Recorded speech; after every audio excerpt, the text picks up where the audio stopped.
میں نے ایک واقعہ پڑھا تھا آج سے تقریباً کوئی 20-22 سال پہلے کہ ایک مرد کسی عورت پہ عاشق ہوا، اس سے نکاح کرنے کا ارادہ کیا، اور رات کو دونوں نے آپس میں سیٹنگ وغیرہ کی کہ بھاگنا ہے، نکلنا ہے. جیسے آج کل تو ایک رواج پڑتا جا رہا ہے، اور لوگ پہلے ایک غیرت ہوتی تھی نا، اب وہ آہستہ آہستہ مرتی جا رہی ہے، وہ ختم ہوتی جا رہی ہے. الحیاء نصف الایمان او کما قال شعبۃ من الایمان، فرمایا حیا جو ہے، غیرت، یہ ایمان کی ایک شاخ ہے. اللہ اکبر. جس کے اندر سے حیا نکل جاتی ہے وہ بندہ پھر کچھ بھی کر لیتا ہے جی، پھر اس کے سامنے کوئی برائی نہیں رہتی. یہ حیا ہی ہے جو انسان کو برائی دکھاتا ہے کہ یہ برا ہے. حیا نکل جائے تو پھر برائی نہیں رہتی انسان کے نزدیک. تو وہ ان دونوں نے آپس میں پروگرام بنایا کہ رات کو بھاگنا ہے، اور وہ خاتون جو تھی بڑی مالدار اور امیر تھی لڑکی. تو رات کو دونوں کا پلاننگ جو تھی تیار تھی. تو لڑکا آیا، وہ لڑکی نے اپنے گھر میں گھوڑے تھے اچھے خاصے، ماشاءاللہ سے بہت امیر تھی. اس نے ایک گھوڑی نکالی اچھی سی، پہلے سے اس نے تیار کر کے رکھی تھی. تو دونوں اس گھوڑی پہ بیٹھے اور بھاگ گئے. راستے میں ایک نہر آئی.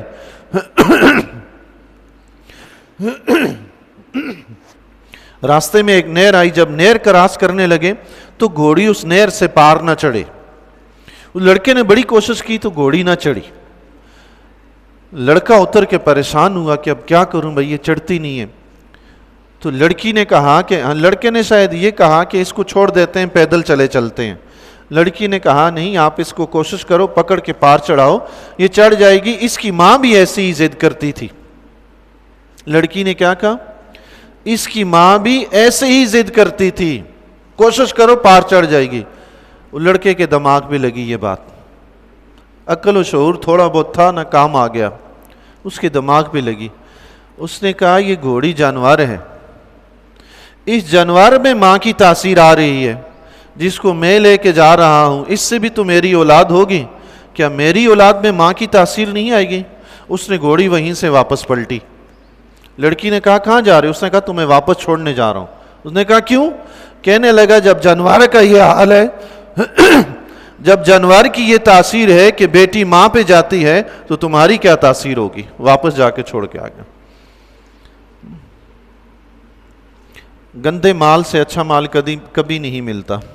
گندی فصل، گندا بیج گندی فصل ہی اگاتا ہے. اس لیے حضور علیہ الصلوۃ والسلام نے فرمایا ہے جب نکاح کرو تو نکاح میں دینداری دیکھو، سیرت دیکھو، کردار دیکھو. آج کل آپ دیکھیں گے کتنے ہی لوگ ہیں رشتے دیکھنے کے لیے جاتے ہیں، سب سے پہلا سوال یہ ہوتا ہے تعلیم کیا ہے؟ اور تعلیم کون سی؟ وہ تعلیم جو مرد کو مرد نہیں رہنے دیتی، عورت کو عورت نہیں رہنے دیتی. یہ کالج یونیورسٹیوں کی جو تعلیم ہے اس نے ہمیں کیا دیا؟ اس نے تو ہمیں یہی دیا ہے کہ جاتی ہوئی لڑکی کو دیکھو دور سے پتہ ہی نہیں چلتا کہ یہ لڑکی ہے یا لڑکا ہے. یہ تعلیم ہے. اللہ اکبر. جس علم کی تاثیر سے زن ہوتی ہے نازن، علامہ اقبال نے فرمایا تھا جس علم کی تاثیر سے زن ہوتی ہے نازن، کہتے ہیں اسی علم کو ارباب نظر موت. کہتے ہیں جو علم عورت کو عورت نہ رہنے دے، فرمایا وہ علم نہیں ہے، وہ موت ہے انسان کے لیے. سب سے پہلا سوال یہ ہوتا ہے پڑھی کتنی؟ کبھی یہ نہیں پوچھیں گے 5 وقت کی نماز کی پابندی کرتی ہے؟ یہ نہیں، کبھی کوئی نہیں پوچھتا. لڑکے کبھی نہیں پوچھیں گے کہ نماز پڑھتا ہے، پابندی کرتا ہے. جو اللہ کے ساتھ مخلص نہیں ہے بھائی، وہ آپ کے بیٹے یا بیٹی کے ساتھ کیسے مخلص ہوگا؟ خود سوچیں. جو اللہ کا فرما بردار نہیں ہے وہ کسی انسان کا کیسے ہو سکتا ہے؟ وہ تلاش کریں جو اللہ اور اس کے رسول کا فرما بردار ہے، وہ آپ کے بیٹے کا بھی فرما بردار ہوگا، وہ بیٹی کا بھی خیال رکھے گا. تو آج کل رشتہ داریاں، حضور نے فرمایا سیرت دیکھ کر رشتہ کرو، سیرت دیکھ کر نکاح کرو، چونکہ آگے مسلمانوں کی نسل چلنی ہے. اچھے لوگ آپس میں ملیں گے تو اچھی نسل پیدا ہوگی. گندے لوگ مل کے کیا کریں گے؟ دیکھیں نا حضور غوث پاک رضی اللہ تعالیٰ عنہ، ماں باپ کیسے تھے، رب نے کیسا پیدا فرمایا. سبحان اللہ ہے جی، اللہ اکبر. ماں باپ جتنے متقی پرہیزگار ہوں گے، اللہ کے فضل سے اولاد اتنی اچھی ہوگی. اللہ، میں نے تفسیر روح البیان میں 1-2 واقعات پڑھ کے میں بڑا حیران ہوا جی. اللہ اکبر، بڑا حیران ہوا کہ ایک عورت کے ہاں اولاد پیدا ہوئی تو اس کی شکل ریچھ کی سی اس کی شکل. تو اس عورت سے پوچھا گیا کہ یہ کیا ماجرا ہے. تفصیلی واقعہ یہ تھا کہ اس عورت نے کہا کہ جب میرے شوہر نے مجھ سے ازدواجی تعلق قائم کیا تھا اس وقت میرے ذہن میں ریچھ کی تصویر چل رہی تھی. اللہ اکبر, اس کا یہ اثر ہوا. اللہ اکبر. گندی سوچ جو ہے نا اثر ضرور دکھاتی ہے.